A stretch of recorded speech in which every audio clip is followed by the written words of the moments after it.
Bueno, vamos a continuar con las presentaciones. Pasemos a la parte 4. Hemos visto ya las definiciones, la importancia del personal en todo esto para la ejecución, hemos visto las instalaciones, hemos visto los equipos que se manejan, hemos visto también una parte ya en que consiste de por sí los almacenes como tal, pero hay una parte que fue la gran novedad cuando salió este manual y es la parte más crítica y los criterios que se siguen para ello es importante cuando me dicen que un almacén tiene que garantizarse. ¿Y cómo garantizamos? Si solamente físicamente tenemos el producto, es un poquito complicado esa garantización.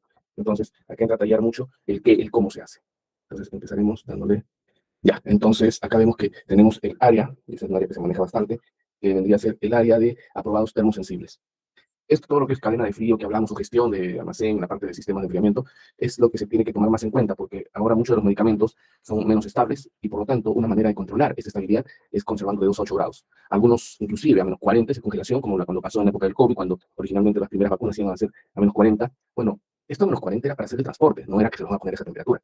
Igual después se ponían de 2 a 8, calculando la cantidad de pacientes y la cantidad que se iba a usar. Y una vez que se abrían ya se perdía el producto. Por eso es que es importante relacionar acá mucho la energía cinética de degradación con la conservación del producto.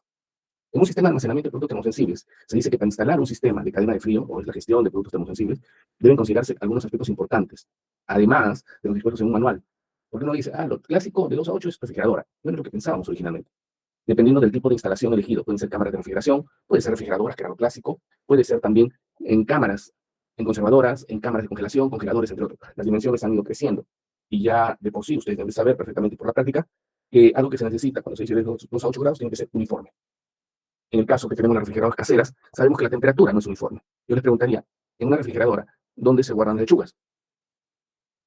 Porque dicen, hablamos del cuerpo de la refrigeradora, no del freezer. Cuando dicen, es de 2 a 8 grados, hay que guardarlas en la refri. ¿Y por qué las guardamos abajo? No nos hemos preguntado, ¿por qué en ese lugar no podemos guardar la jamonada? ¿Qué pasa? Es lo malo virtual muchas veces. Solo esperan la grabación. Qué lástima. Doctor, Dime. disculpe, de repente porque tiene otro sistema de refrigeración abajo, porque hay una tapa a veces en la refrigeradora y está diseñado de otra forma. Porque Ok, normalmente una refrigeradora tiene divisiones, ¿no? Tiene como claro, bandejas y en la parte de abajo hay una especie de un compartimento también con una tapa y abajo se guardan las verduras. correcto. Pero ¿por qué hacemos eso? ¿Por qué no podemos guardar arriba las verduras? ¿Por qué no guardas abajo la jamonada? Lo que pasa es que creo que el tema de la verdura tiene que ser por la misma característica sensible de la verdura, ¿no? Creo que arriba se va a secar más rápido y no se va a conservar con la humedad, ¿no? Porque a veces cuando lo ponen aire se seca muy rápido la verdura. Correcto, el frío puede secar. Y eso es lo que me está diciendo, lo que estoy observando ahí netamente, es que no es uniforme la temperatura. Si bien dicen que una refrigeradora es de 2 a 8 y lo primero que nos dicen, guarden la refrigeradora, alguien que no ha visto eso, lo guarda en la refrigeradora y le da lo mismo en cualquier lugar. Pero ya cuando han estado ustedes viendo en la práctica, saben que no es lo mismo, pero deberían preguntarse por qué. Y por qué en otras refrigeradoras, que son muy similares, sí se puede guardar, ya sea arriba, en el medio o abajo. ¿Qué varía? Lo que pasa en este tipo de equipos, doctor, es que la temperatura se mantiene uniforme, como usted había mencionado. Pero ¿qué han visto que la hace uniforme? Porque todas las refrigeradoras tienen un motor, todas las refrigeradoras tienen un sistema de condensación, tienen gas y hacen un enfriamiento. Pero ¿qué hacen? ¿Qué más tienen? ¿Qué las puede diferenciar unas de otras? ¿Por qué decirte, esta es casera, esta no? Podría ser, doctor, que la inyección de refrigeración se da en los diferentes niveles de una refrigeradora, ¿no? De repente en la parte superior puede ser inyección, en la inferior. Normalmente cuando una refrigeradora es controlada, se trata que, como usted menciona, que toda la temperatura sea uniforme tanto en la parte interna, media o alta, ¿no? Ahora que se viene el calor más fuerte. A veces uno ve en el auto, 2 son adelante, 2 son atrás. Dicen, hace mucho calor. Ok, prenden el aire acondicionado y lo ponen al máximo.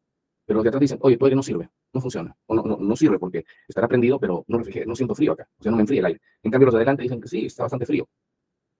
¿Qué diferencia hay entre los de adelante y los de atrás? Porque el aire acondicionado es único, es el mismo. Lo que pasa es que los de adelante, doctor, ahí la inyección es casi directa, ¿no? Ahí están los compartimentos donde se inyectan. En cambio, Ya, los de atrás no tienen. Y otro también correcto. puede ser la hermeticidad, ¿no? De repente no hay una hermeticidad adecuada también. Claro, los requisitos que tengan todo cerrada la ventana. Pero ahí te das cuenta que no hay una buena distribución porque la inyección del aire está en un solo punto o 2 puntos, pero en un solo lado. Entonces, todo lo que sea un obstáculo, de alguna manera lo disminuye en la efectividad. Y por eso es que no hace lo mismo. Si se dan cuenta, revisen sus refris, la inyección del aire está un poco arriba, un poco alto, cerca de donde está el termostato. Es la Sí. zona que generalmente es más fría. Y abajo es donde menos llega el frío.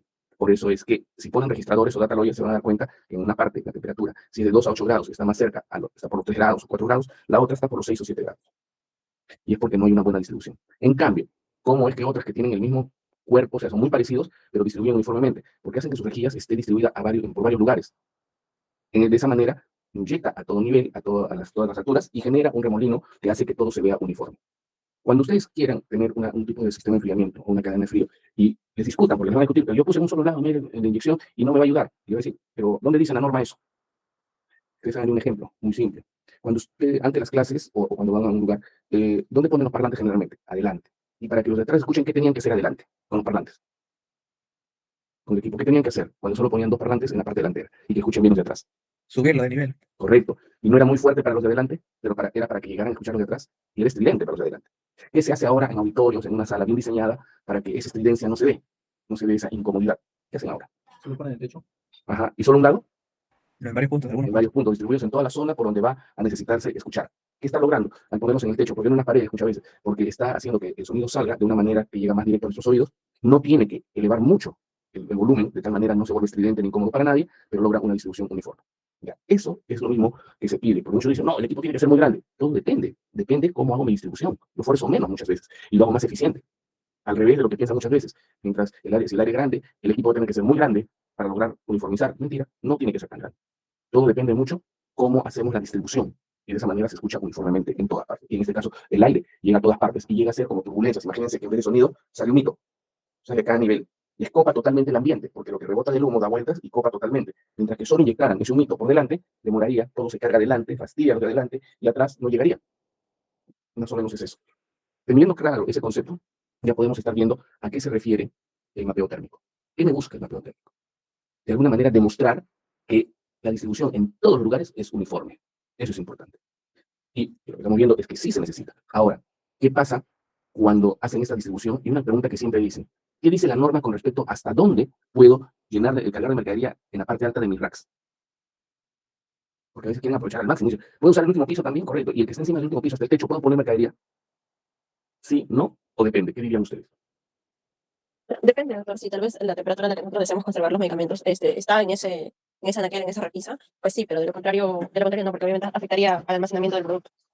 Ok. ¿Qué otro criterio tendríamos que tener por ahí? A ver. Doctor, el tema del volumen es importante porque si usted dice se va a hacer un mapeo, a veces el mapeo tiene que ser con carga, ¿no? Y a veces cuando uno se puede decir llena un almacén o un espacio, la distribución también la temperatura es afectado.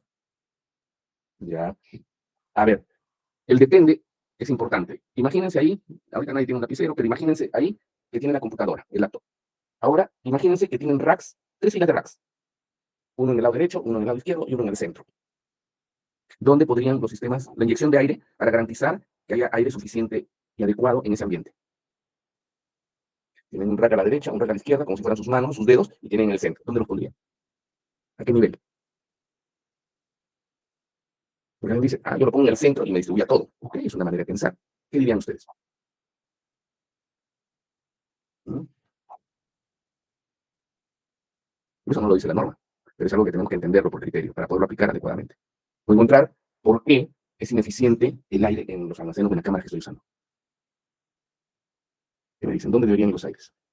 Tienen el rectángulo, el cuadrado rectángulo de su laptop, tienen mano derecha, los dedos de la mano derecha, 3 dedos de la mano izquierda y tienen 3 dedos en el centro. Esos son los que ocuparían los racks. ¿Dónde se pondrían los inyectores de aire? ¿Mm? ¿Sí? ¿Y por qué? Ojo que quiero ser eficiente. ¿Qué dicen? En la parte superior, doctor, normalmente se ponen. Ahora ahí te dice, hay que ver, ¿no? Si es que no hay, normalmente a veces tienen divisiones, ¿no? Si es un cuadrado, después sería el tema central. Correcto, en el centro. Si es en el centro, ¿qué te limitaría? Al haber, allá has hecho tu rectángulo, has puesto un inyector en el aire en el centro, y yo te digo, tienes racks en el lado derecho, racks en el lado izquierdo y racks en el centro. Ahí la pregunta sería, en ese rack del centro, ¿hasta dónde podría colocar mercadería? ¿En la parte más alta? ¿Más cerca del techo? ¿Sí? ¿No? ¿Por qué? Si yo quisiera una temperatura y tuviese un sistema de inyección de aire, lógicamente no sería hasta el techo, sería más o menos viendo a qué nivel está el que me está inyectando el aire, el sistema de aire. Porque si lógicamente lo coloco muy en el techo, no llegaría No llegaría a qué. el sistema de inyección de aire, ¿no? Claro, porque si está entrando por el techo y está en el centro, y en el centro también, justo coincide los racks, ¿qué va a hacer si tú pones la mercadería en la parte alta? Obstaculizas. Y eso pasa, pues.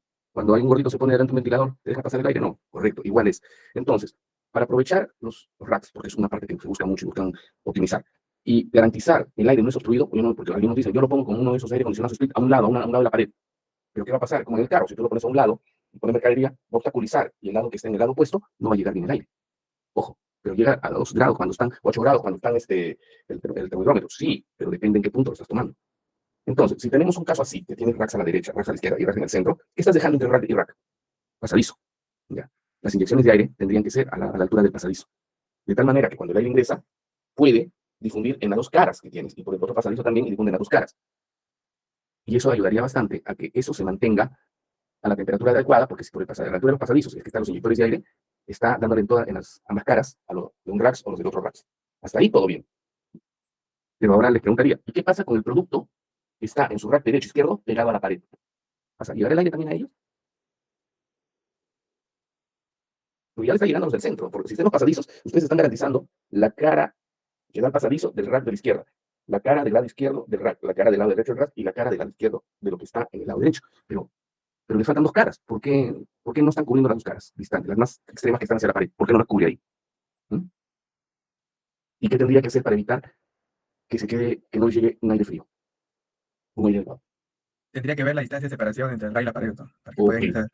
Entonces, cuando les dicen la norma, debe haber una separación. ¿Es para que se metan a limpiar? ¿O es un tema de separación para que cuando haya un torbellino de aire, también circule por esos lados y el aire cubra todo el ambiente y le dé todas las caras hacia el aire que están buscando? Si no hay circulación por ese lado, no va a llegar un aire.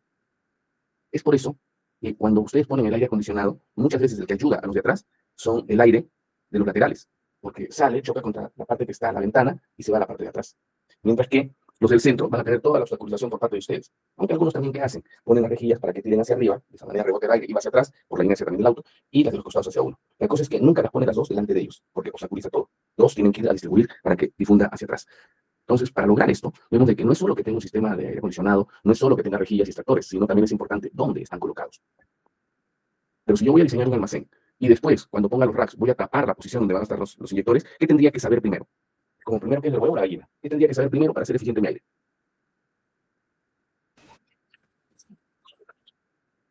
¿Qué dicen? ¿Qué información tendría que tener previamente para poder hacer y distribuir eficientemente mis aires, mis inyectores de aire? ¿Saber cuánto volumen se va a almacenar? Volumen, ya ese es uno, pero ¿qué más? ¿Qué más? Estamos hablando de obstrucciones, obstaculizaciones, porque eso hace ineficiente el sistema de aire. Particiones en el local.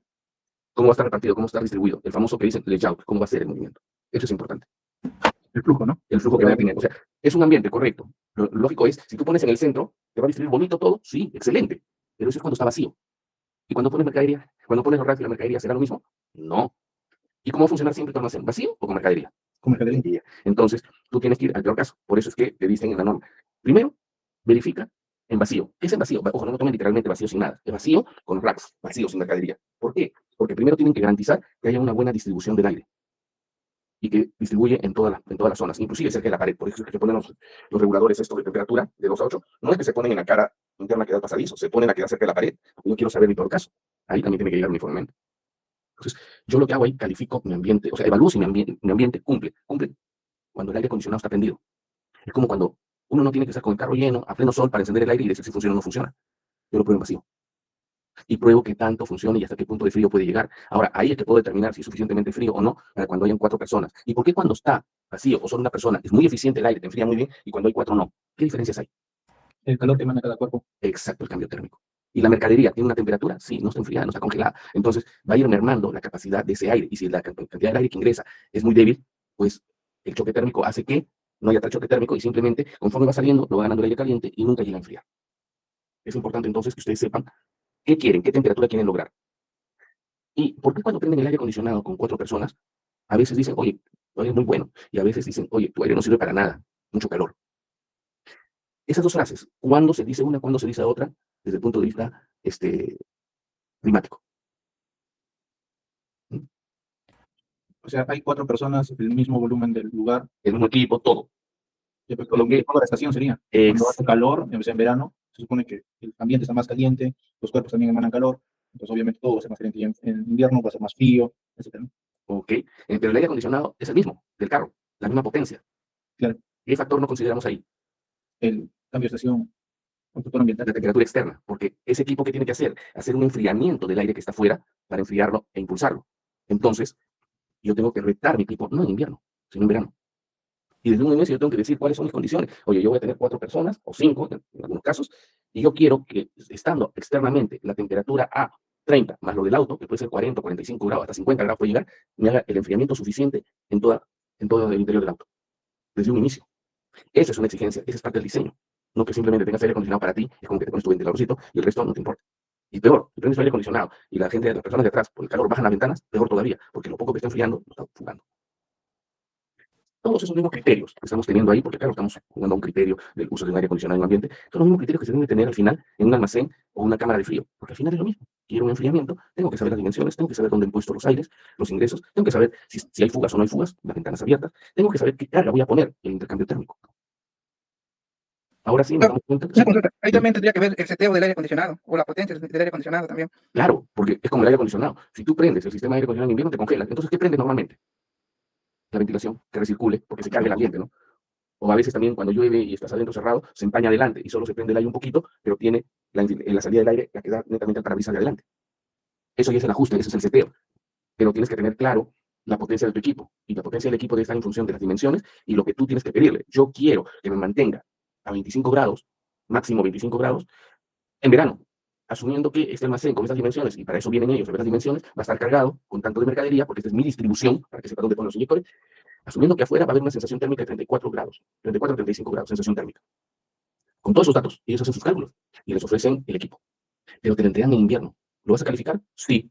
No, pero en ese momento más frío. Correcto. Pero en invierno, ¿qué calificas tú? ¿Qué retas de ese sistema de aire que están entregando en el almacén? ¿Qué retas? ¿Por qué pierdes tiempo haciéndolo también en invierno? Y no esperas el verano. La humedad, doctor, de repente. La humedad a la que llega a controlar, ¿qué más? ¿A cuánto llega la temperatura mínima también?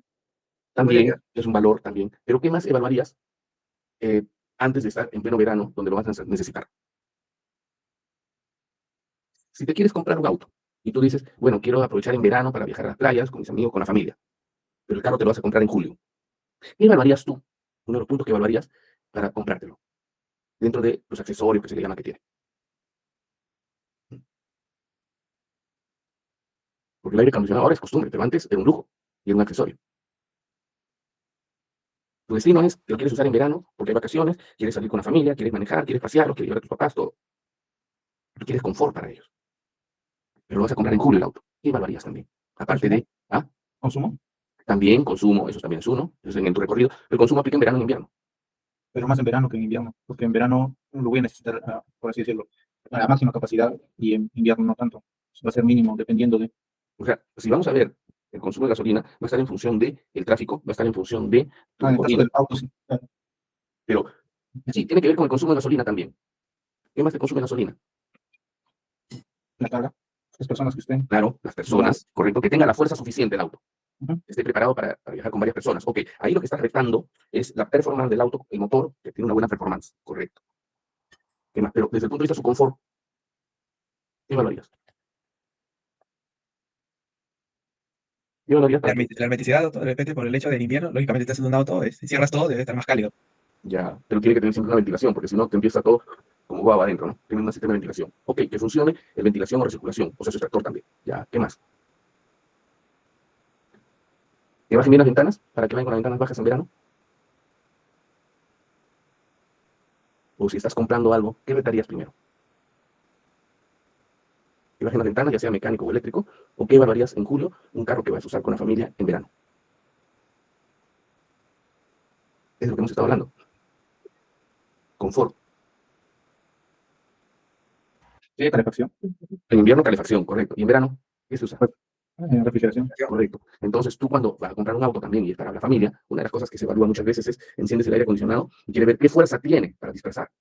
Ahora ya los modernos vienen de otra forma también. Aplican el criterio que les dije de los parlantes. ¿Qué tienen? Adelante tiene rejillas, pero ahora atrás, a la altura de donde ponían el cenicerito atrás, ahora también tiene salidas del aire. De esa manera, fuerza menos. No esperas a que lleguen las sobras del aire de adelante, sino atrás también inyecta aire frío, a la altura de los pies. Entonces, ¿qué retas? Lo enciendes el aire, la ventila y tratas de ver qué tan rápido enfría y qué tanta fuerza tiene el impulso del aire con los ventiladores chiquitos que trae. Porque tú dices, uy, lo enciendo, casi no se siente y estamos en invierno, uy, en verano esto va a ser ridículo. Y lo pruebas para ver qué tan fuerte y qué tan rápido baja y lo mantiene porque tú estás pensando dar un confort en verano. Te estás yendo al peor caso, pero lo estás evaluando en invierno. Y ya estás viendo que distribuye y hay factores que puedes tomar en cuenta, que te van dando una pauta más o menos para hacer su comportamiento en el peor caso. Si desde un inicio no tiene fuerza, tú dices, esto no me sirve porque podrá verse bonito, el color, pero si su sistema de aire es pésimo, no tiene fuerza, ya cuando tengas el carro y vayas con la familia, te van a zancochar todos. Por eso es que cuando se entrega un sistema de aire no es precisamente que tiene que entregarse en verano. Sería lo ideal porque lo retas en el peor caso. Pero desde invierno, ¿qué retas tú? Si hay una inyección, si esta se está distribuyendo adecuadamente, la temperatura adecuadamente. Que no es la óptima en control, la temperatura, pero tú estás viendo de que hay la distribución y todo. Ya lo que llegue a una temperatura o que pueda pelear con el aire, la temperatura de sensación térmica que hay afuera, es potencia del equipo, más no instalaciones y no distribución del aire, porque las está cumpliendo. Por eso que va ganando tiempo. Además, si no evalúas eso, donde no vas a necesitar generalmente el sistema de aire acondicionado, probablemente solo con inyección de aire, si no retas eso, ¿cómo vas a tener producto almacenado hasta verano? Por eso tú lo retas de un inicio vacío, que tenga la estantería, para eso tienes que saber la distribución, y luego lo retas ya con carga. Puede ser en verano la primera calificación, donde tú evalúas el nivel de humedad, porque es el que vas a controlar más, pero a la vez también que haga la distribución uniforme. Y ya en verano tú retas otra cosa. ¿Vas a retar la uniformidad de aire? No, probablemente, pero sí que baje la temperatura, porque tiene que luchar contra la temperatura externa. Y eso es lo que tenemos que reclamar a la hora que hacen el servicio de mapeado. Reclamar yo, oye, ¿cuál es tu diferencial que has tenido? Y no le voy a reclamar al que hace el mapeo térmico, porque él solo mide. Yo le tengo que reclamar eso al que me instaló el aire. Y el que me instaló el aire le va a decir, usted me lo recibió en invierno. Por eso es que yo le tengo que dar desde un inicio mis características, mis condiciones de uso, de cómo va a ser el peor caso en verano, para que desde un inicio lo diseñe a prueba de eso. Y ahí sí entras en garantía. Por eso se llama el requerimiento de usuario. Es muy, muy importante, considerando que el layout, la distribución, dónde va a estar el mapeo, las dimensiones del área, dónde van a ir los racks, para que el que les va a instalar sepa dónde poner las ventilaciones, saber qué tanto de mercadería tienen y qué carga van a tener para saber también el intercambio térmico, cuál es la temperatura externa que piensan manejar. Porque una cosa es tener eso en una zona, por el Callao, por ejemplo, y otra muy distinta es tenerla en Lurín. La temperatura externa es más fuerte allá. Y sobre eso es lo que va a trabajar, contra lo que tiene que luchar para bajar la temperatura. ¿Ya? Todo eso que estamos viendo se llama requerimiento de usuario. Y en una cadena de frío es sumamente importante, porque dice, tengo que lograr, aparte de lo que dice el manual, que habla de sensores, yo tengo que saber dónde los pongo, porque en todo momento la autoridad me va a decir, ¿usted cómo llegó a establecer eso? No, porque el manual dice que tiene que hacer, para calificar, un mapeo térmico. Pero ¿cómo establece usted que esos son los puntos? ¿Cómo establece usted que es uniforme? Dice, tiene que cumplir con que en cualquier punto la temperatura debe ser muy similar. Eso me pide la norma. La norma me dice qué debo lograr, no me lo dice cómo. Acá sí nos da algunas pautas también en los sensores, pero generalmente te dice qué tienes que lograr. El cómo somos nosotros. Pero cuando quieran implementar, ver algo, si funciona o no, vean siempre con algo que sea cotidiano para ustedes. Y empiecen a razonar bastante y preguntarse, ¿y por qué esto? ¿Y por qué esto otro? ¿Por qué? ¿Por qué cuando prendo el aire acondicionado del carro deben estar las ventanas cerradas? Se pierde el aire. Porque se va todo el esfuerzo de aire limpio y lo tienen a pérdida. Y como el carro está moviéndose, sale más rápido todavía. Entonces, ¿qué me dice? Si prendes el aire acondicionado, primero enciendes el aire y pones al máximo los ventiladores, el sistema de inyección de aire. ¿Para qué? Bajas un poco la ventana. ¿Qué va a hacer? Te va a botar el aire caliente que está ahí. No quiero que luche, sino bótalo. Y lo bota. Ya cuando ya está un poquito, recién cierras. Ahora sí se vuelve suficiente porque se está climatizando el ambiente. Son cositas que hacemos, son cosas que también tenemos que ver cómo hacemos en los almacenes. Me dicen, yo voy en el auto, no tengo que estar bajando las ventanas. ¿Por qué? Se descompensa el aire frío y se pierde. Y empieza a hacerse ineficiente el sistema de aire, correcto. ¿Qué pasa cuando tengo mucho tiempo abierto las puertas del almacén? Se descompensa el aire. Los criterios son muy similares. Entonces, cuando me dicen, ¿y por qué estableció ese tiempo? No de cuánto tiempo puede dejar la puerta abierta, sino ¿por qué usted establece el tiempo que puede estar la puerta abierta? Me dice, bueno, la norma, no olvídense de decir la norma dice, porque se va a descompensar. Y lo que sí, es pregunta clave, es decir, ¿y cuánto tiempo puede estar la puerta abierta mientras trabaja en un área que está en verano, donde está controlando la temperatura? Y uno dice, ¿una hora? Bueno, creo que puede ser media hora, es un buen tiempo. Con eso, hacen su harakiri ustedes. Eso lo determinan cuando hacen el mapeo térmico. Y ahora les voy a decir en qué momento. ¿Ya? Entonces vamos a ir viendo todo esto, de los tipos de instalación, refrigeradoras, cámaras, cada una tiene este tipo de cosas. Debe tener también la capacidad de mantener la temperatura, como dice, dentro de los límites del rango especificado. Yo no voy a esperar a ver, no, el proveedor dice de que no cumple porque esto era cuando yo le compré, como era de 2 a 8 y me lo entrega en invierno a 7 grados. Oye, 7 a 8 es casi nada. Eso quiere decir que se va a ir. Cuando yo le pida algo de cadena de frío, le tengo que poner, ¿sabes qué? 5 grados, más o menos 1. Oye, pero no es de 2 a 8, ¿por qué me pides 5 más o menos 1? Se está yendo a 4, se está yendo a 6 nada más. Porque ese es mi rango de trabajo. Un rango en el que yo tengo el verdadero control. Pero si yo estoy con una temperatura que me entrega en el equipo a 7 grados, ¿voy a poder tener control? Probablemente no, porque se me va a salir la temperatura. Entonces tengo que manejarlo siempre en rango especificado. Y esta información es provista ¿por quién? Por el proveedor del equipo, porque él me la tiene que entregar, pero yo para eso he dicho cuánto voy a almacenar y qué temperaturas necesito, como parte del diseño. Eso se llama diseño. Ellos lo diseñan en base aquí, en el requerimiento de usuario. Es lo que necesitan ustedes. Y debe tener también las dimensiones necesarias para el volumen de la operación y para posibles picos de inventario. Vemos, por ejemplo, estas refrigeradoras.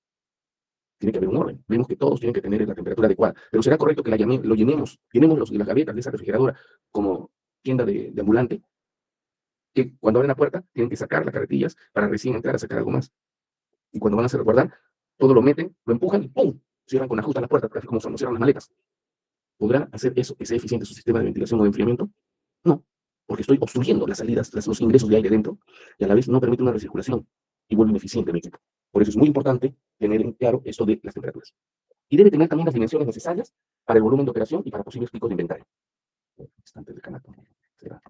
Bien.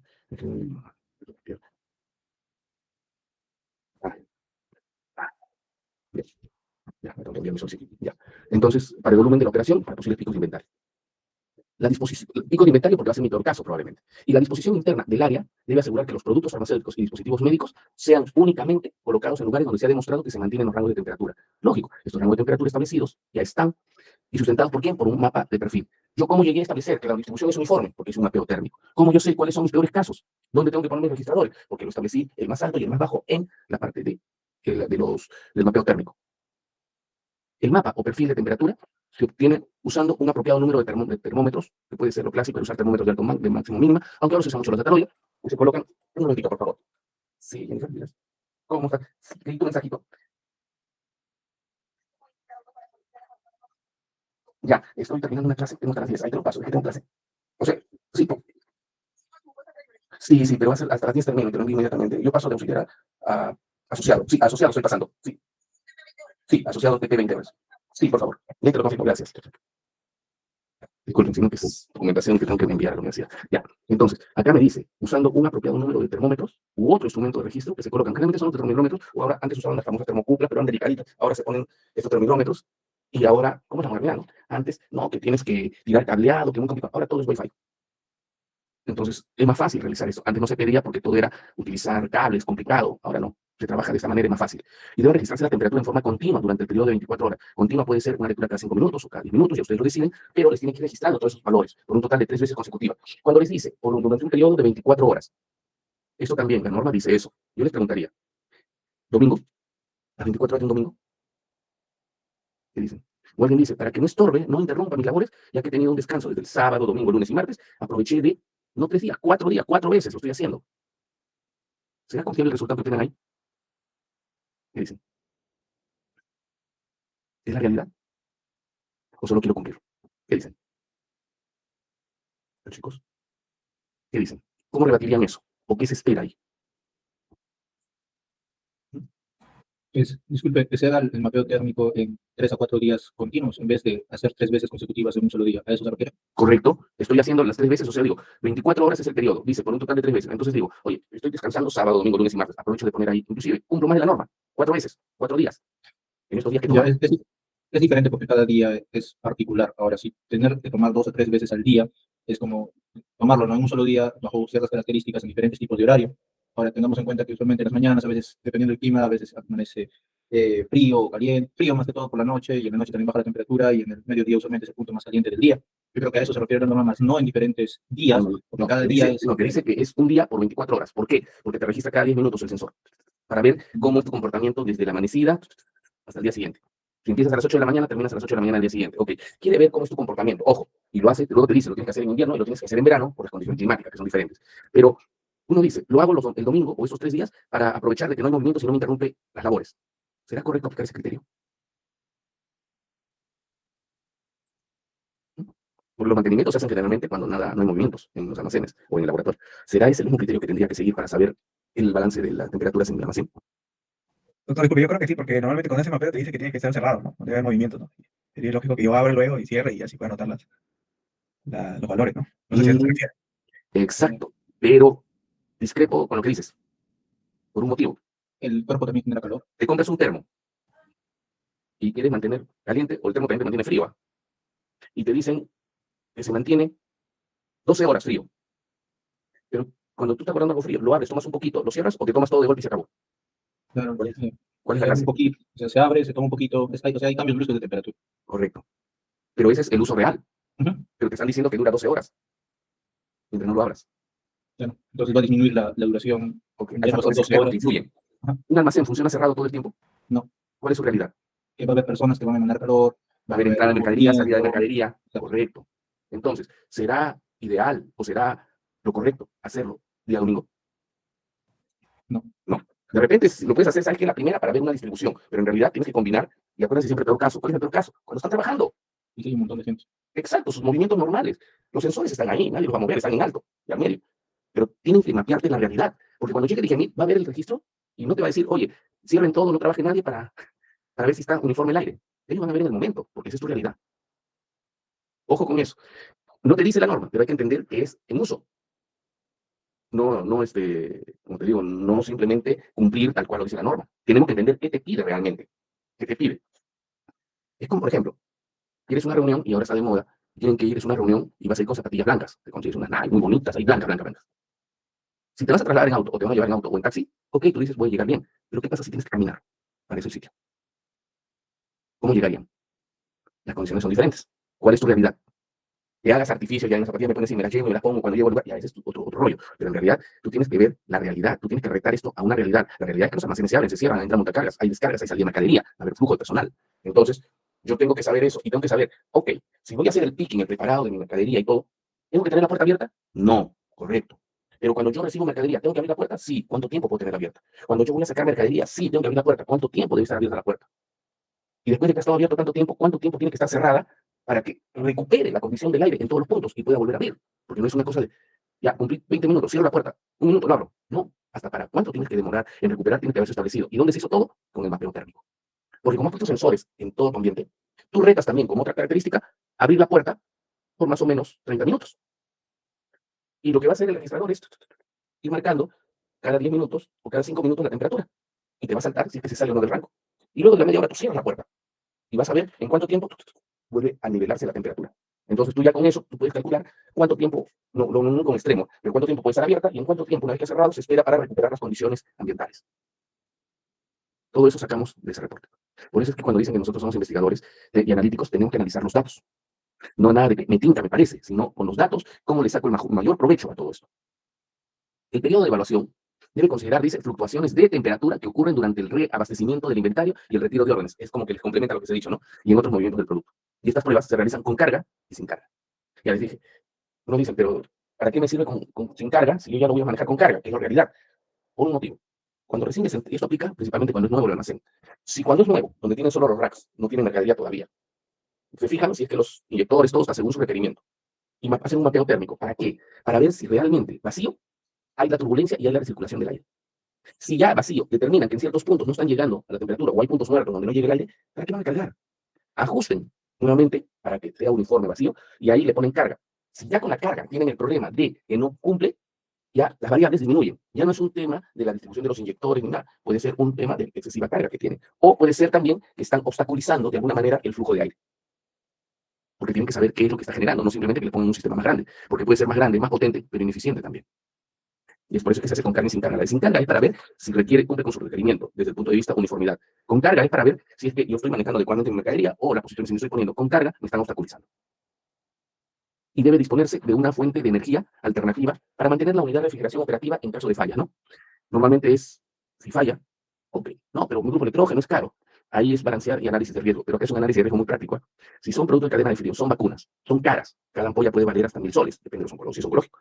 Y guardan un promedio de 60 ampollas o 100 ampollas. Versus comprar un grupo electrógeno chico que haga funcionar netamente la cámara de frío. Ok, es una inversión, no es un gasto. Porque lo primero que dirían es que si se corta la energía eléctrica o falla el motor, yo ya sé, porque ya lo probé, que mientras no abra la puerta, es lo que pasa en las refrigeradoras, la temperatura se mantiene. Es correcto. En el almacén, mientras no abras, tú ya sabes cuánto tiempo puede mantener la temperatura, porque otra prueba que le hacen es quitar el suministro eléctrico, para ver si en condiciones cerradas, cuánto tiempo puede permanecer el aire en un rango de temperatura. Ok. Se les pide el grupo electrógeno para suplir, porque es crítico, ya que muchas veces, si es que no se tiene esto y se sale del rango de la temperatura, puede afectar al producto internamente y no lo ve el cliente. Por eso, una de las cosas que le pide también es, ok, en caso de corte de energía, y no abren las puertas, porque es una directiva, ¿cuánto tiempo mantiene las condiciones? Bueno, debe ser 1 hora o 2 horas. Se suicidaron. Desde el momento que dicen debe ser. Acá no es debe ser, acá es o no es. ¿Y cómo se demuestra eso? Lo hicieron con el mapeo térmico. Ahí ese mapeo tiene que sacar el jugo. Porque esos registradores, esos desarrollos funcionan con baterías, no funcionan con energía eléctrica. Entonces, tiene que ser a prueba de todo, cortar energía, y eso siguen funcionando, siguen registrando. ¿Ya? Y deben tomarse, dice, también las precauciones en las instalaciones para evitar desconexiones accidentales de la fuente de energía, que de casualidad se enchufaron las cámaras. Para ello se colocan muchas veces esos tomacorrientes, que uno los coloca de 3 puntos, pero uno los coloca y los gira a la derecha. Entonces queda ahí conectado totalmente y nadie los enchufa. Y debe contar también con monitores de temperatura calibrados de forma periódica, por lo menos una vez al año. Una vez que han hecho un mapeo térmico, ustedes van a determinar 2 puntos, generalmente con mínimo 2 puntos, donde van a tener sensores calibrados, porque hay que estar seguros de la medición y verificarlos. ¿Por qué? Porque son instrumentos muy sensibles. Si por casualidad lo golpearon, ya no va a marcar como se debe. Tienen que estar calibrados. Y tienen que llevarse esa información, y generalmente, como le digo, es Wi-Fi o algunos con cable, a un monitoreo central, donde les dice, la norma les dice, la manera de hacerlo manual y electrónico. Si es manual, tienen que estar verificando constantemente el registro de temperaturas para ver si es que se está manteniendo dentro del rango, y hay que ir y estar chequeando uno por uno. Cuando es electrónico es más fácil porque en online les está mandando la señal y ustedes setean. Yo les dije de 5 grados más menos 1. Cuando está en 6,5 o está en 7, ya les está dando un aviso. Cuando está en 3, ya les está dando un aviso, una alerta. ¿Por qué? Oye, pero estoy dentro del rango de 5 a 7, de 2 a 8, le dice. Sí, pero es que si tú te estás teniendo una tendencia hacia arriba, marcada o hacia abajo, quiere decir que algo está pasando, porque tú lo compraste 5 grados más menos 1, de 6 a 4. Pero si se está yendo ya a 3 grados, si se está subiendo a 7 grados, le preguntas al que te dio el equipo, ¿qué pasó? De repente es el gas, de repente es que estamos obstaculizando el almacén, algo está pasando, o de repente ya necesita el motor, el impulsor del aire, porque esa era su tendencia. Y acá viene el análisis nuevamente nuestro, medir tendencias, evaluar tendencias. Para ello dice, tengo que contar con monitores calibrados, los sensores, que pueden ser registradores directos, o algunos le mandan a la computadora. Los equipos de refrigeración deben estar ubicados en una zona de poca variación de temperatura externa y protegida de la luz solar. Correcto. Es como decir, prenden el aire acondicionado en verano, pero una cosa es que lo prendan ustedes bajo techo, en un estacionamiento, y otra que también hayan estacionado, pero a pleno sol. En uno va a ser más eficiente o menos eficiente, en uno hay más probabilidad que salga de rango y en el otro no. Correcto. Entonces dice, en zona de poca variación de temperatura externa. Generalmente las cámaras están en la parte, dentro del almacén, en la parte interna. ¿Por qué? Porque ustedes han mapeado el almacén y saben dentro del almacén cuál es su zona más estática, o sea, más fría, generalmente al fondo. Ahí ponen sus cámaras de frío.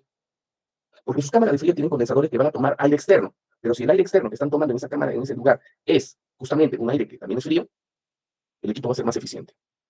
Para una cámara de frío, generalmente toma aire interno de un local. No es que la pongan a cámara de frente y que le dé el sol. Ahí la hacen ineficiente totalmente. Nosotros lo tenemos en verano, tenemos todavía la refrigeradora a pleno sol, en el patio. Entonces, esos son los criterios que se van siguiendo. Evitar de la luz directa. Y debe evitarse que existan lugares escondidos o lugares que faciliten la eliminación de insectos o infestos de plagas. ¿Cuál es? Cuando limpian la casa, ¿la limpian bien? ¿Por qué aparecen cucarachitas? ¿Por qué la mamá siempre tenía la costumbre, o la abuela, la costumbre de hacer una limpieza radical, que le llamamos, o más exhaustiva, por lo menos, lo mínimo, una vez al mes? Ellas la hacían a veces a la semana o cada 15 días. ¿Por qué? ¿Y en qué consiste? ¿Qué se diferencia eso de la limpieza normal? ¿Qué dicen? ¿Qué dicen?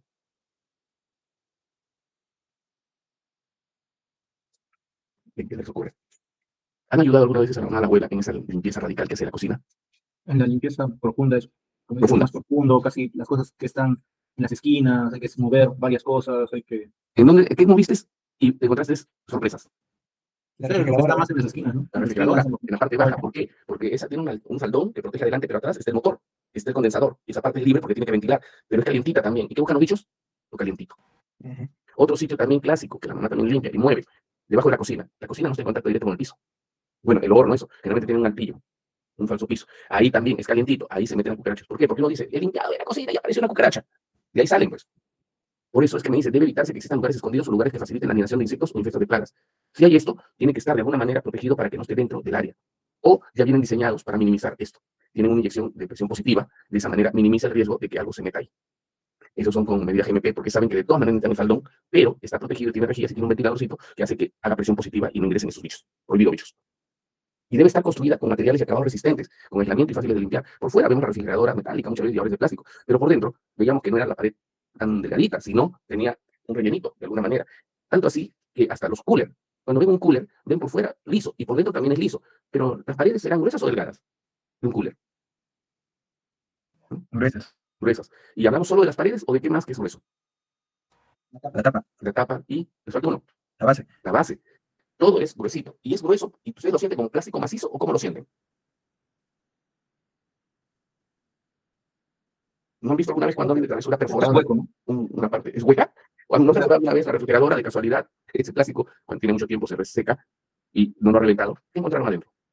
Mm, Como si fuera contraplacado las tiene. Exacto. Algunos tienen, ahí llevan aisladores. Ajá, un material que Un dice. material que antes era como un algodón sintético, llevaba adentro, o unas esponjas sintéticas especiales, que eran aisladores. Ahora lo que usan para que no pese tanto y sean menos inflamables, tipo los wets que usan los tablistas, algo así de poliuretano, es lo que se utiliza internamente. Que está protegido por quién? Por las paredes del cooler. Lo vemos tan bonito el cooler de colores, todo blanquito, pero adentro de esas paredes están esos aisladores también. Entonces, eso es lo que tenemos que verificar. Un procedimiento diariamente el funcionamiento de la unidad de refrigeración con las temperaturas programadas. Y deben estar construidas con materiales y acabados resistentes con aislamiento. Por eso es que si quieren hacer un cuarto frío, les van a no solamente poner el sistema de enfriamiento y la distribución adecuada de los inyectores de aire, sino generalmente se ponen películas aislantes a las paredes, al techo y al piso. Y de esa manera el cuarto es adecuado. ¿Por qué? Porque no dice, me va a salir un ojo de la cara la energía. Claro, si tienen que poner un motor fuerte para que luche contra la parte climática externa y a la vez también mantenga la temperatura todo el tiempo, y si no se han aislado la pared, ¿qué va a pasar? Va a funcionar todo el tiempo el equipo, y cuando funciona el equipo y el condensador prendido todo el tiempo, uno, se les puede quemar, y segundo, la cuenta eléctrica es muy alta. ¿Qué se hace? ¿Por qué ustedes a veces están durmiendo, están tranquilos y de repente suena, empieza la refrigeradora? ¿Qué hace? Los duendes, ¿qué hacen que suene la refrigeradora? Un ratito y después se tranquiliza. ¿Mm? ¿Qué hace que suene a veces la refrigeradora? Y empieza y después se detiene.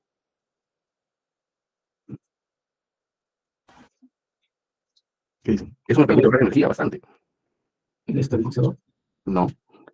Lo que suena es que se activa el motor y el condensador, principalmente es el condensador. ¿En qué momento? Adentro la refrigeradora tiene sensores. Si yo mantengo de 2 a 8, ¿qué quiere decir? Cuando el sensor está cerca de 7, 5, o más o menos, depende de cómo lo regulan ustedes, empieza a activarse el sistema de enfriamiento, porque tiene que buscar 5. Es lo que cuando regulamos nosotros buscamos eso. En cambio, cuando ya enfrió mucho y dice, oye, ya estás en 3, ¡puc!, detiene, para que se conserve lo que ha enfriado ahí. Son sensores, en otro caso le dicen termostatos, que me regulan de qué rango a qué rango. Eso es lo que yo regulo. Y eso tiene que funcionar y se tiene que evaluar que funcione exactamente con el sistema. ¿Para qué? Para que lo prenda cuando debe y lo apague cuando debe. Eso es otra cosa y tengo que evaluar de que no se dañen esos termostatos.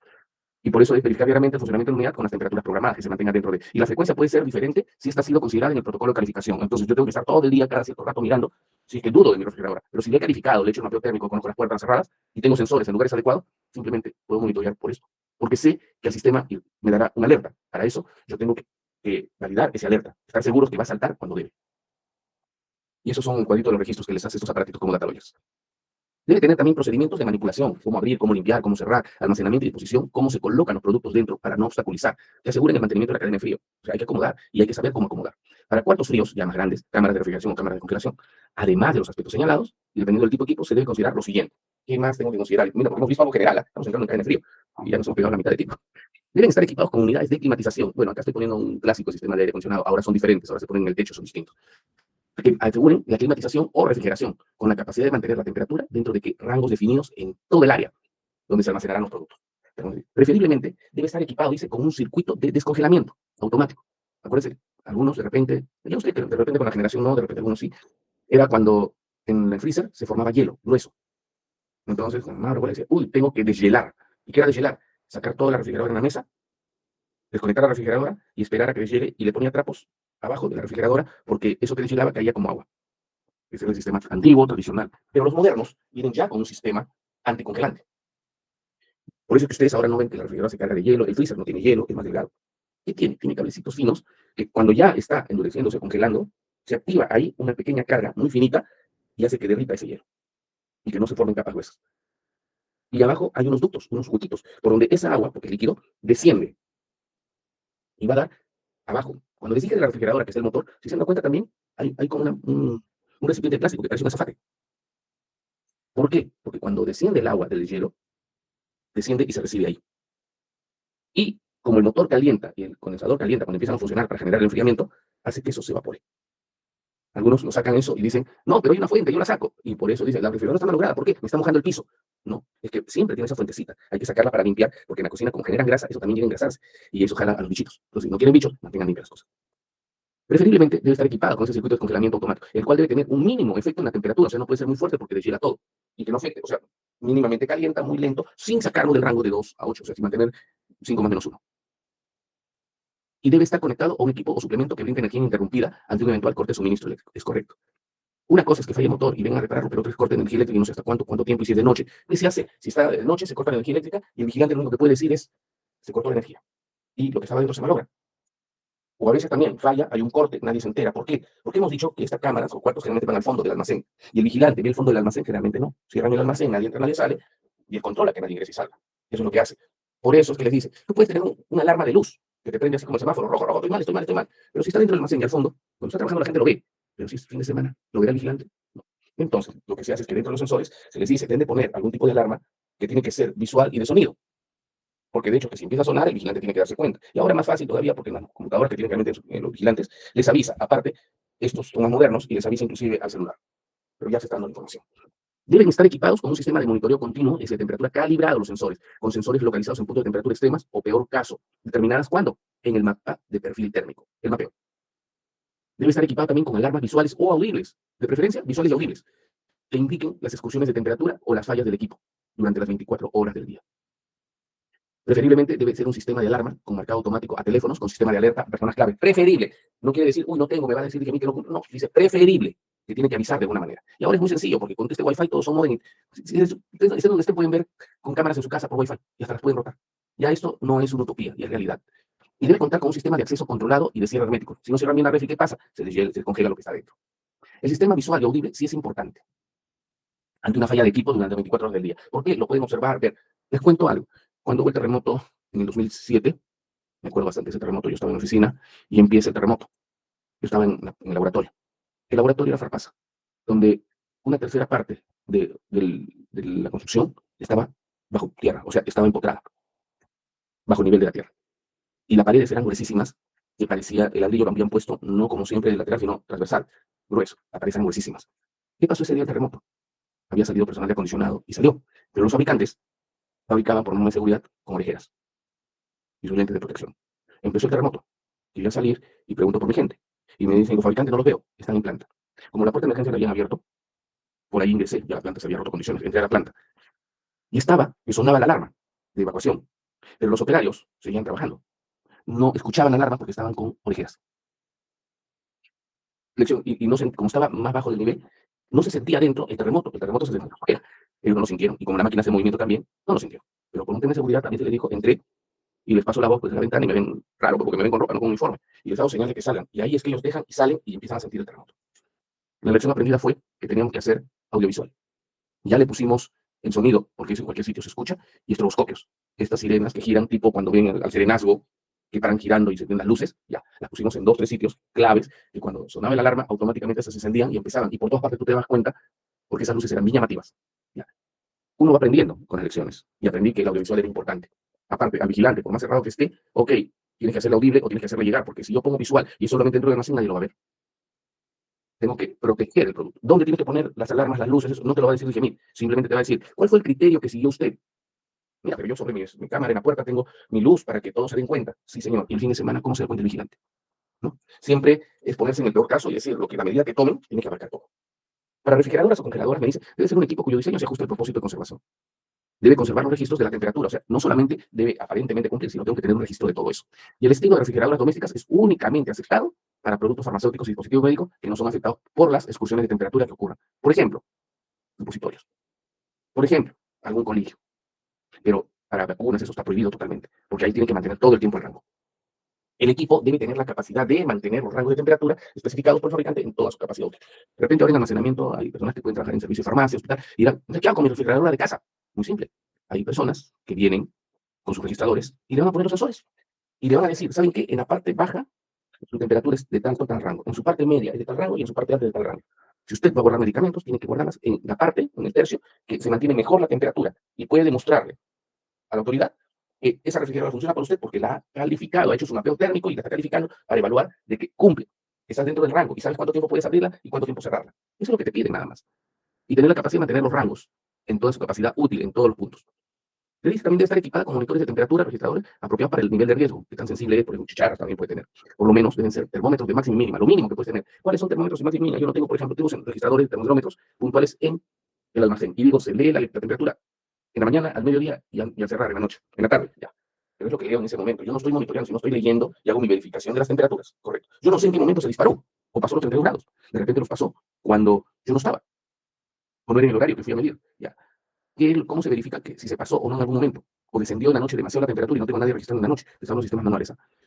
Estos aparatitos termómetros tienen una función que se activa que se llama determinar la temperatura máxima y mínima registrada. ¿Qué hago entonces? Durante todo el día, yo lo que hago es verificar la temperatura máxima alcanzada. ¿Cuál fue el registro máximo que apuntó? No quiere decir que se mantiene porque no lo controlo, sino simplemente lo guarda en su memoria, que dice, este fue el pico hoy día. Ok, lo reviso para saber cuánto fue el pico. Y por otro lado, en la mañana, ¿qué verifico? El mínimo. ¿Hasta cuánto descendió la temperatura? No me va a registrar como el otro puntual cada 5 o 10 minutos, sino simplemente ¡pum!, se queda el valor grabado. Y yo pongo con un procedimiento que tengo que verificar todos los días, antes de irme, el máximo y el mínimo alcanzado. Esos datos que me permiten demostrar a la autoridad que lo tuve bajo control. ¿Por qué no puedo demostrarles el termómetro? Porque cada vez que lo he leído, lo vuelvo a setear a 0. Porque cada ocurrencia se vuelve a cargar. Entonces, leí, registré, nuevamente a 0. Leí, registré a 0 nuevamente, para que me registre la temperatura máxima y mínima. Eso sí trae nuestro termómetro. Es una manera misia, sin plata, de lograr lo mismo. Ya lo otro es más sofisticado, pero cumple lo mismo. preferiblemente equipados con alarma audiovisible para indicar las excursiones, desviaciones y con cierres herméticos. Luego también me dice, los monitores de temperatura, los registradores de temperatura, deben proveer un sistema de monitoreo de temperatura a los cuartos fríos, refrigeradoras y congeladoras usados para almacenar los productos sensibles, pero con ciertos requerimientos. No es que pongo cualquier termómetro a ver qué sale. Me dice, debe usar sensores con una exactitud de más o menos 0,5 grados, bastante precisos. Estos sensores que tienen que estar calibrados para yo confiar en la lectura. Sensores deben estar localizados en puntos determinados, como peor caso. ¿Cuándo lo determinaron? En el perfil térmico. Estos deben ser capaces de continuar operando aunque el funcionamiento del cuarto frío haya parado o fallado. En otras palabras, ellos tienen que tener o su fuente de energía o muchos de esos sensores que tienen su pila individual y van registrando. La cosa es que si falla, se apaga la energía eléctrica, se corta, los sensores no se ven afectados, siguen registrando. Esos registros de temperatura deben ser almacenados y también fácilmente recuperables. Almacenados sí, porque yo si registro manual voy a almacenar bastante papel, fácilmente recuperable cuando necesite, pido y me los tienen que traer. Pero también en los sistemas existe algo. Los sistemas, estos sensores de catalogues, van registrando hasta 100.000 registros y de ahí se ponen cero, se resetea. Para ello, lo que hace uno es, esto que ha registrado, que le puede durar una semana, 15 días, depende, ustedes sacan el data que es como un USB, lo ponen en la computadora, lo descargan y lo ponen en cero y empiezan a leer nuevamente. Eso que han descargado pasa a su biblioteca, que cuando ustedes quieran averiguar qué pasó ese día, porque tienen el programa, buscan en la computadora, la temperatura, tal día, tal rango, y les aparece, porque eso ya está almacenado en una base de datos. No portátil, sino fija. Los registros de temperatura deben examinarse por lo menos una vez cada 24 horas. Ojo, eso es, como les decía, revisar la mínima, revisar la máxima y monitorear, verificar si es que se está cumpliendo la temperatura. Lo normal con nuestros climas locos es en la mañana, al mediodía y en la tarde, antes de irse. Pero, dice, o como se indique en el protocolo de calificación del equipo, si yo tengo sensores, están calibrados, si tengo un sistema de alarma, me avisa la computadora, me avisa los sensores y lo tengo validado porque funciona, pues también no tengo que estar monitoreando cada rato, porque confío que apenas se salga del rango, automáticamente me avisan las alarmas. Para monitores de registro continuo, se recomienda una frecuencia de registro de 10 minutos mínimo. Y este sistema de alarma como tal, para almacenar de cadena frío, deben cumplir como mínimo con lo siguiente. Sensores con una latitud de más o menos 5. Ojo, lo que vimos anteriormente era el sistema del cuarto. Hemos visto en el anterior la temperatura que se registra normalmente, puede ser en los almacenes o puede ser en cuartos grandes. Acá ya me habla de cadena de frío exactamente en ambientes más cerrados, que pueden ser inclusive estas cámaras. Los sensores igual, más o menos 5, sensores calibrados, localizados en el punto del peor caso. La posición de los sensores debe estar mínimamente afectada por la apertura de puertas, o sea, eso sí, les pide, no van a poner un sensor cerca de la puerta, porque va a variar muy rápido. Deben realizarse pruebas de funcionamiento a los sistemas de alarma frecuentemente. Es para saber, es para retar si es que el sensor, que es independiente, o sea, los equipos traen un sensor y traen un sistema de alarma, pero ustedes pueden tener aparte otro sensor y otra alarma, de tal manera que si falla de alguna manera el primero, que es del equipo, el otro, que es fuera del equipo independiente, se activará. Y deben realizarse pruebas para ver si está funcionando. Las pruebas es, tú dices, tengo sensores audiovisuales, todo con un estroboscopio muy bonito y todo. Entonces le dice, ¿y cómo pruebo? Uno puede probar, no necesariamente desenchufando y poniendo. Ustedes saben que las linternas, por ejemplo, emanan calor y el calor también afecta de alguna manera al bulbo, o sea, es una luz y esta genera calor. Entonces, ¿qué se hace? Le preguntan dónde está el sensor y con linterna y un retrovisor al costado, van calentando, apuntan directo al sensor. Entonces va a subir la temperatura y cuando esté llegando a 7, uno dice, en 7 me avisa la alarma. Correcto, llega a 7 y empieza a sonar la alarma. Estoy retando que la alarma funciona. Eso es algo que yo tengo que retar cuando califico mi equipo, cuando valido que el sistema funciona. Pero igual el auditor les puede decir lo mismo. ¿Por qué les va a hacer algo así? Porque antiguamente, como digo, uno entraba a la autoridad y decía, la gente es buena, la gente es sana. Yo creí que la gente era sana. Pero encontramos cada cosas. Por ejemplo, van los auditores y les piden al almacén, una de las características del almacén es que tiene una alarma de seguridad antiincendio, como hay en todas partes. Y uno dice, pero eso es imbécil. Sí, pero el día que hay un incendio, lo primero que van a decir es dónde está DGMIT que los autorizó. Entonces, dentro del manual dice parte de seguridad. Algunas cositas. En este caso, le pregunta, ¿tiene los detectores de humo? Sí, en los almacenes, porque eso era lo que pedía. ¿Y están conectados al sistema de alarma? Sí. ¿Y tiene un sistema de alarma también de emergencia acá? Sí, levante esa llavecita y funciona. Ok. Entonces el auditor que ponía en su acta, ¿tiene sistema de alarma? Sí. ¿Tiene detectores de humo? Sí. Entonces, aparentemente están bien ustedes. Pero ahí hay un error en la auditoría cuando le preguntan, ¿tiene? La persona le dice sí. La pregunta es cerrada. La otra pregunta sería, ¿funciona? No, no se supone. Y algunos van a decir, sí, ok. Yo como auditor le diría, ¿tiene usted un procedimiento para probar, hacer las pruebas mensuales del sistema de alarma? Sí. ¿Podría verlo? Ok, lo trae y dice, cuando va a probar, llama a todos los jefes y les avisa, esto es un simulacro, no tiene que salir el personal, voy a probar un sistema de alarma. Ok, les avisa, los llama por teléfonos y piden su confirmación. Una vez que ha confirmado con ellos, ¿qué hace? Ya saben que si suena la alarma, el de seguridad lo va a pagar, pero no es evacuación. Una vez que le dice, ¿puede ejecutarlo? A ver, yo llamo, les aviso a todos, ¿correcto? Y luego les dicen, ¿puede levantar la llavecita de la alarma? Pero va a sonar, ¿correcto? ¿El personal puede salir? No. Porque usted me ha dicho que según su procedimiento, una vez que ha avisado, el personal sabe que si suena la alarma no debe salir. Y sabe también quién es el de seguridad que tiene que apagar inmediatamente, porque es una simulación. ¿Ok? Entonces, el auditor no va a levantar la llavecita, sino le va a decir a ustedes, ¿puede levantar ahora la llave? Si la levantan y no suena, es una no conformidad mayor. o crítica la consideran. ¿Por qué? Porque eso es algo de seguridad de la gente. Pero ahora está evaluando lo que decían, funcionamiento de los sistemas de alarma frecuentemente. Entonces, como les dice que tienen que hacer esto, tienen que tener un procedimiento para ello. Cuando son, como digo, en cámaras y tienen sensores de 2 a 8, con la linterna nomás apuntando, llega un cambio térmico. Las alarmas deben estar ubicadas de forma que permitan su alerta durante las 24 horas, e inclusive fuera de las horas laborables. Por eso se pone alarma dentro y alarma fuera. Esta área, la de rechazados, que es otra. Y hasta ahí hemos visto todo lo que es temperado de 2 a 8 grados, tanto en las cámaras como también hemos visto los cuartos que deben de cumplir. Igual van a tener que ser los embalajes, cubrir de alguna manera. Ahí no tengo alarma, pero sí voy a llevar los registradores que me van a permitir determinar el monitoreo del comportamiento de la temperatura desde que salió. Y esta área de rechazados, por ejemplo, debe estar claramente separada, para no confundir, delimitada, identificada, restringida y estar destinada a mantener los productos contaminados, adulterados, falsificados, alterados, expirados, en mal estado de conservación o con otras deficiencias sanitarias, observaciones sanitarias, y los cuales deben estar claramente identificados. La pregunta, ¿por qué el área de bajo rechazados dice debe estar separada y debe estar restringida? ¿Por qué restringida? ¿Por qué no puede estar ahí como cualquier otro en el almacén? ¿Por qué muchas veces me dicen ponle una puertita de malla, aunque sea? ¿Por qué?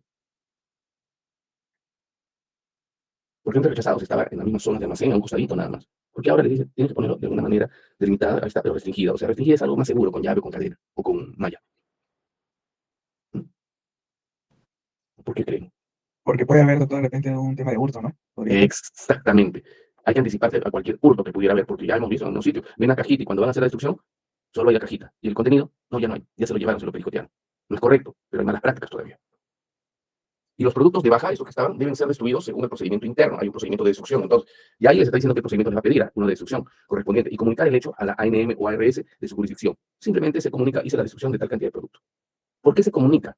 Porque acuérdense que lo que les pide y una correcta destrucción, porque no hacen más, tiene que hacerse una disposición final, que es triturar los blisters, triturar, botar el líquido en un cilindro con cemento, porque estos se van ya no a un relleno sanitario, que es el clásico. El relleno sanitario es para desperdicio municipal, verduras, etc. El otro es un relleno de seguridad, donde todos los líquidos se les pone cal o un neutralizante o cemento, y ya quedan ahí. Y se ponen en unas pozas gigantes que parecen piscinas, para que cuando llueva no haga como una lixiviación que parece que está pasando café, no, sino llueve, absorbe y ahí queda, no que continúa en los subsuelos y va al río y luego contamina. Se llaman rellenos de seguridad, son más caros que los otros, sí. ¿Y quién se encarga de llevarlo? A las empresas no se les autoriza por Digesa, ni tampoco Digesa les da una autorización, simplemente informan a Digesa diciendo, yo quiero hacer esto si no tienes una observación, pero no es que la certifican ni nada. Simplemente se registran ante Digesa como diciendo, yo si cumplo, me registro ante ti para poderte hacer los traslados de este tipo de productos. En el caso de los almacenes tercerizados, cuando es un tercero que yo alquilo que un servicio, el área de trabajo rechazados debe ser exclusiva para cada establecimiento. Correcto. Porque la disposición final, el uso, el no uso, el tiempo de destrucción, todo nos corresponde a nosotros, no al tercero, al que le estoy alquilando. El que le estoy alquilando me tiene que responder por unidades. El otro es son gestión. El de devoluciones debe estar claramente separada, delimitada, identificada también. ¿Por qué separada y delimitada? Porque hay más crítico también, porque vamos a tener mercadería que ha sido devuelta, que todavía está vigente, porque su fecha de vencimiento todavía tarda, pero está en una etapa de stand-by hasta que el director técnico reciba la información adecuada o evalúe la información adecuada, y de acuerdo a eso dice, sí, va el producto a libre disponibilidad. O de repente está tan dañado o no tengo el control total y no le dice, sino le dice, pasa rechazado. Pero está todavía vigente, pero no hay evidencia de haber cerrado un círculo completo. Doctor, Entonces, disculpe, disculpe, una consulta. En el tema de área de devoluciones, necesariamente tiene que ser, o sea, la devolución por un tema de calidad. Lo que pasa es que a veces tengo también devoluciones por un tema de canje o por sí, un tema de sobrestock del cliente. correcto. Por eso es que clasifica y más adelante les dice, las devoluciones se debe clasificar y la persona tiene que saber, la que recibe, clasificar, porque unas son de calidad y otras son administrativas. Ujú. Las administrativas, también, tú registras esa devolución y de todas maneras tienes que ver que se vean bien, que estén en buen estado. ¿Por qué? Porque a veces cuando el sobrestock te devuelve la mercadería, pero hay proveedores que te lo devuelven un poco más a lomo de burro, en Mm. cajas usadas, y tu mercadería llega chancada. Y el cliente no quiere ver chancado el producto. A veces, si está bien y no han tocado el envase interno, hablan con el laboratorio que les fabrica para que les reacondicione el producto, porque es la cajita externa la que se malogra. Pero si está dañado, hay riesgo de exposición al sol o de condiciones inadecuadas, bueno, ya el director técnico tiene que tomar la decisión de pasar a baja. No, pero mira, todavía se puede recuperar. Pero mira, si la caja se ha despintado, está media que se dobla, quiere decir que está expuesta al sol. Y no solo la caja, el contenido también, porque nadie va a sacar la cajita para exponerla nada más. El riesgo es alto. ¿Quieres liberar el producto? ¿Quieres usarlo? Sí, correcto. Demos a un laboratorio para que haga el análisis. Y es caro, no le sale cuenta. Por eso es que tenemos que entender por qué cada cosa y ver hasta qué punto y por qué la autoridad pide esto en este caso, esto otro en este caso. Entonces deben ser identificados, dice, y almacenados hasta que se tenga certeza de su calidad es satisfactoria o cuando corresponde ser destruido. Y acá me dice, en el caso de los almacenes tercerizados, esta área debe ser exclusiva de cada establecimiento, porque son políticas. Una transnacional también alquila un tercero el almacenamiento, pero su política es, una vez que el producto salió, regresa, pasa a destrucción. Yo no me arriesgo de cómo lo habrán llevado, de cómo lo habrá tenido el cliente. Y ellos no pueden quemar su imagen y reputación. Y hay laboratorios que dicen, de frente va a destrucción. Son políticas. Entonces, no puede ser que el almacén que les está alquilando use su política para ustedes. Cada uno de ustedes tiene una política y ya lo establecerá. Debe existir un procedimiento que establezca los pasos a seguir en forma detallada para el caso de devoluciones de productos farmacéuticos, dispositivos médicos y productos sanitarios de parte de los usuarios con sus respectivos registros. Los registros es, pongamos que el producto de cadena de frío. Yo tengo mi registrador desde que salió de mi laboratorio hasta el usuario. Bueno, el usuario es una droguería o viene a ser un servicio de farmacia en un hospital. Correcto. De repente, no es la cantidad, tomaron mal, no era la concentración que quería, yo quería 250, me dieron 500, o de repente, no es la presentación que yo quería caja de 30 y me trae de 100. O por último, no es la cantidad que yo pedí. Puede ser cualquiera de esas cosas. Y eso son fallas administrativas. No son técnicas, no son de calidad.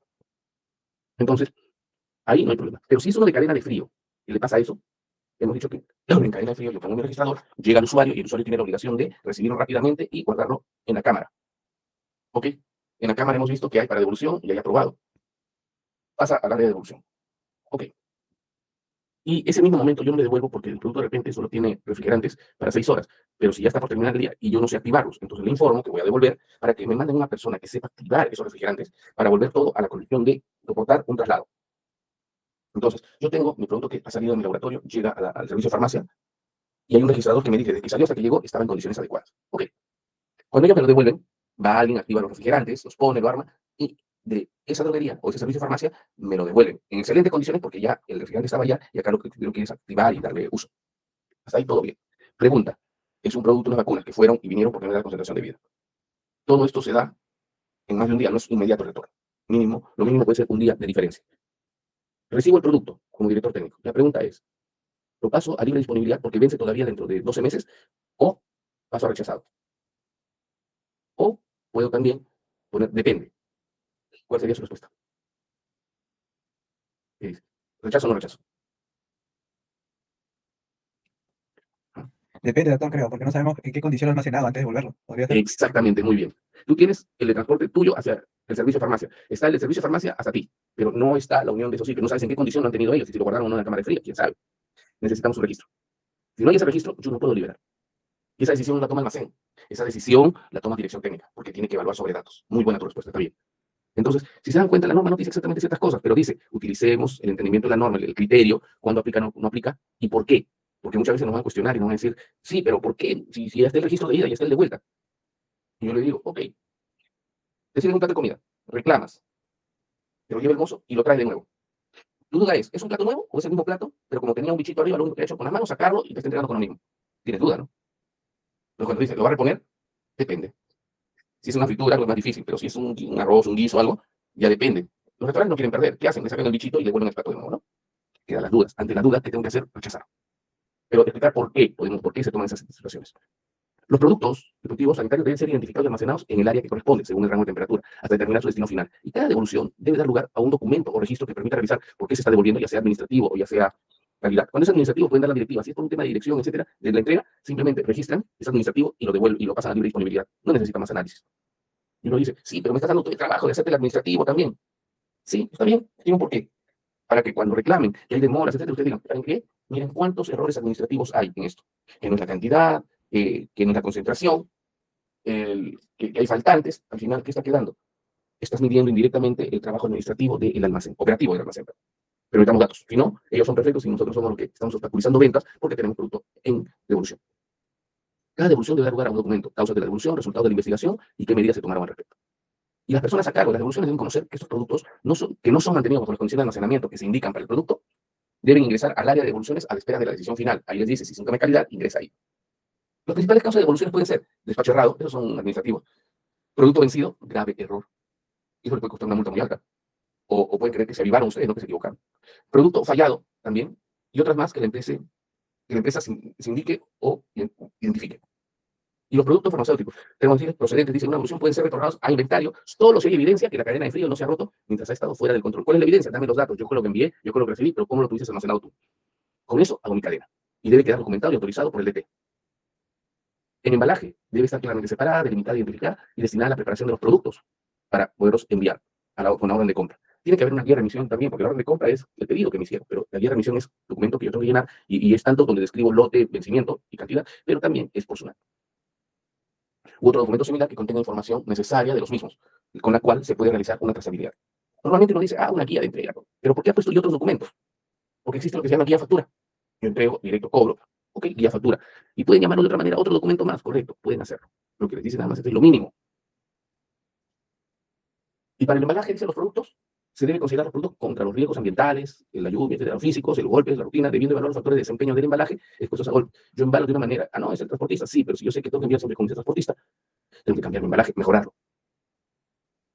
Debo evitar también expuesto a golpes, vibraciones, medio ambiente, lógicamente, y otros elementos de tránsito debidamente documentados, que tengo que informar, para proteger el contenido de cualquier desplazamiento.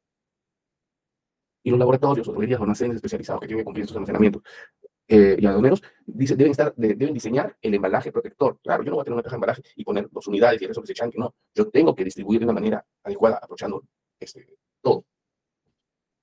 Y si se dan cuenta, miren cómo está armando ahí los coolers, abajo ya tiene, está poniendo su separador, arriba también va a tener refrigerante, y está aislando. Todo eso, ese diagrama inclusive debe estar en su procedimiento. Y si yo sé que mi producto es débil, ¿qué le tengo que poner? Frágil. Si tiene que conservarse refrigerado, ¿qué le tengo que poner? De 2 a 8 grados.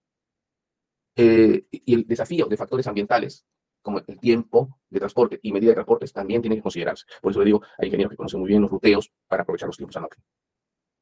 Un embalaje aislante es para productos termosensibles, ya sea el dispositivo médico o farmacéutico, debe estar diseñado considerando un perfil de temperatura, de qué rango tú quieras mantener, debe soportar durante su transporte considerando los cambios de estaciones. El otro es las condiciones de conservación requeridas por el producto y el dispositivo, en qué condiciones debo mantenerlo. Y el otro es tipo de traslados, transporte aéreo, terrestre, activo. En las condiciones de conservación es tiempo que lo voy a exponer también. Los componentes del embalaje que influyen en la conservación son las cajas térmicas aislantes, que pueden ser de diferente material. Generalmente son de poliestireno expandido. Poliestireno expandido, ¿con qué otro nombre lo conocemos? Muy común. Tecnopor. Tecnopor, correcto. Y el otro es espumas de uretano, que ya es el tipo Wetex.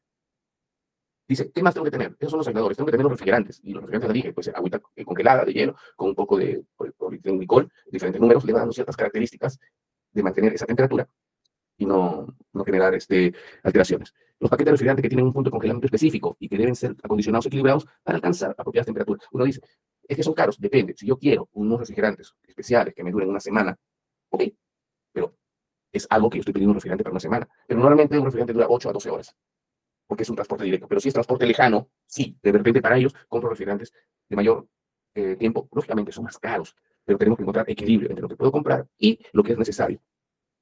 Y deben ser acondicionados y equilibrados para alcanzar la apropiada temperatura. Eso es, yo le digo, activarlos. Otros materiales también que se consideran necesarios para evitar defectos adversos, tales como separadores. Lógico, el producto dentro de estas embalajes de cámara no debe estar en contacto directo con el producto, porque lo va a congelar.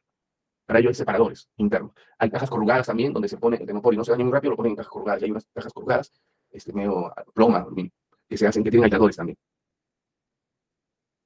Luego, las especificaciones técnicas de cada componente. ¿Por qué? Porque si yo ya tengo las características de cómo armar, yo lo armo de esa manera, y sé, cuando lo he armado y he puesto registradores, cuánto tiempo puede conservar sin abrirse, y abriendo y cerrando cuántas veces, porque ya tengo un mapeo térmico. Pero cuando me dice especificaciones técnicas, que cada componente tiene especificaciones. Cada componente se ha verificado que se cumplen las especificaciones dadas, porque los elementos con esas especificaciones se han usado en el proceso y el proceso tiene que ser repetitivo. Pero siempre puede suceder eso, por eso tengo que tener claramente especificaciones técnicas. Y la configuración del embalaje debe estar definido, es decir, en forma que se debe armar. Miren la foto de la izquierda, como tenemos la caja de Tecnopor, tenemos dentro que va a ir refrigerantes, bolsas de poliuretano abajo, tenemos arriba, ahí hay un separador, tenemos ahí los ice pack, tenemos el producto y el ice pack arriba nuevamente. ¿Qué hago? Todo eso lo que hago es como envainarlo completamente el producto para que dure más tiempo. Luego, para productos farmacéuticos y dispositivos médicos sensibles a la congelación, cuando dicen no congelar, porque se desactivan, se malogran, especialmente aquellos que declaran el rótulo evitar congelamiento, se debe evitar el contacto directo del paquete refrigerante con los mismos, ¿no? Los embalajes deben tener un rótulo que indique las condiciones de almacenamiento durante su transporte. Y generalmente se le pone el pingüinito diciendo no congelar. Para sistemas de embalaje aislante calificados, o sea, yo ya evalué mi sistema aislante, evalué mi caja, ya sé qué volumen de producto puedo poner, ya sé cuánto me va a costar, porque ya estandaricé. Entonces, dice, el monitoreo de temperatura debe ser periódico. Caso contrario, ante la ausencia de la calificación, el monitoreo de temperatura debe ser permanente. O sea, si yo califico un área, puedo establecer intervalos largos. No tengo problema, porque lo tengo que previamente haber evidenciado, lógicamente. Y cuando me pidan algo en el mismo embalaje, con las mismas características, yo diferencio un embalaje porque no tengo ningún inconveniente. Para el embalaje de un producto farmacéutico termosensible, debe seleccionarse el material de embalaje adecuado que permita conservar la cadena de frío. Es lo que hemos visto en la foto anterior, cómo se embala. Y tiene que estar el gráfico en su procedimiento, porque tiene que ser un procedimiento APT, nada de yo creí, me parece. Tiene que ser muy puntual a lo que vamos a buscar. Realizar la calificación de los embalajes también, para asegurar que el sistema diseñado cumple con los requisitos preestablecidos para mantener la cadena de frío durante el tiempo de transporte. Y eso depende también hasta cómo arma, cómo embala, cómo colocan dónde los refrigerantes. Y las pruebas de calificación deben incluir, pero no están limitadas a calificación operacional, que esto funcione como debe ser, pues la calificación operacional. Duración de la prueba. cuánto tiempo va a durar, qué tiempo van a establecer, considerar configuraciones de máximo y mínima, cuál es el máximo y mínimo que se va a tolerar, utilizar monitores de temperatura calibrados, son los sensores realmente, identificar dónde voy a poner estos sensores en mi embalaje para poder tener un mapeo completo y de desempeño, porque cambia de desempeño, realizar el suficiente número de pruebas para asegurar la confiabilidad del sistema y definir el producto o material representativo elegido. Si se utiliza un placebo, o sea, ¿qué producto voy a retar? Realmente cuando es líquido se utiliza agua en el mismo envase. Cuando es en semisólido también se pone un semisólido en el envase, en el material del envase que se va a utilizar al final, para que no hayan después apariciones que no deben. Y definir el producto material representativo era eso. ¿Qué más? El desempeño, realizar las pruebas de calificación haciendo réplicas consecutivas del proceso de transporte, simulándolo primeramente en laboratorio y luego enviando el producto. Más largo, caluroso, sudoroso, tumbes. Complicado porque es fluvial y todo se puede mojar. Iquitos. Es muy largo el camino y demora. Tienen Juliaca y tienen Madre de Dios. Ya tienen de diferentes sitios, retar en los diferentes lugares y debe cumplir totalmente. Y no retar, oye, llegó a golpear la mercadería, sí, pues canjeásela. No, ¿por qué se golpeó? Y uno saca ahí qué pasó para minimizar y evitar. Emplea configuraciones y cargas representativas máximas y mínimas. ¿Para qué? Para saber si está lleno, cuánto es máximo que puedo poner. Y sé que va a mantener tanto tiempo. Y mínimas también, para saber si es que se mantienen los tiempos. Y utilizar monitores de temperatura calibrados. En esta área debe estar claramente delimitada e identificada, destinada a la ubicación de los productos, de los despachos. Y debe realizarse en forma que evite toda confusión. Y debe efectuarse las siguientes verificaciones: documentación que sustente el despacho, que los productos correspondan a lo solicitado, que el etiquetado no sea fácilmente entendible porque se cae la etiqueta, genera confusiones, que se identifiquen los lotes para hacer una trazabilidad completa, lógicamente, y que cada lote, serie o código del producto debe ir acompañado del certificado de análisis o especificaciones técnicas. No aplique esto para venta directa. O sea, si es este laboratorio y le va a entregar todo ese producto a almacén, tiene que establecer eso, que cada lote, serie, debe ir acompañado de su certificado de análisis. Esto es cuando el laboratorio le vende a las droguerías y las droguerías a otra droguería. ¿Cuándo no se exige? Cuando la droguería le vende a la farmacia. Pero si pide, le puedes dar, pero no es obligatorio. Y los laboratorios, droguerías, almacenes deben mantener registros del despacho que garanticen la trazabilidad. Hay que registrar lote, vencimiento y llevar lo que se llama siempre el famoso cargas hasta el destino. Y se debe realizar estableciendo un sistema de los productos, si es FIFO o es FEFO.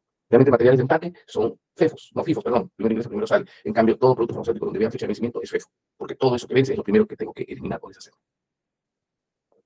Bueno, ya nos pasamos, pues nos quedan todavía nuestras carencias. Bueno, chicos, nos quedamos acá, ya la siguiente semana, en la próxima clase del jueves, completamos esta partecita. Son pocas, pero de todas maneras. Ah, no, ya era la última número, disculpe. Seguimos. Ya, entonces, revisar las recomendaciones de conservación. ¿Quién las da? El fabricante. ¿Dónde las pone? En su cajita? Y hay que respetar, hay que ver si el fabricante lo ha puesto. Perfecto. Yo reúno las condiciones, he monitoreado, tengo evidencia para demostrar a la autoridad que tengo el rango debido. Y revisar las recomendaciones de conservación que se escriben en los rotulados, eso de no congelar, por ejemplo, antes de su entrega al usuario. ¿Cuántas horas puede estar también de transporte? Y si esto tiene acepta excursión o no acepta. Eso es parte de información que se maneja del ítem. Y tomar todas las precauciones. Ahora sí, si es que tuvieran alguna pregunta. ¿Todo completo? ¿Todo ok? Listo. Ok, nos quedamos acá entonces, si no hay preguntas, y nos vemos el día jueves. ¿Listo? Hasta luego, chicos, cuídense. Pero, doctor, nos vemos, gracias. Hasta luego, profesor. Hasta luego. Hasta luego. Hasta luego, doctor. Hasta luego, chicos. Hasta luego.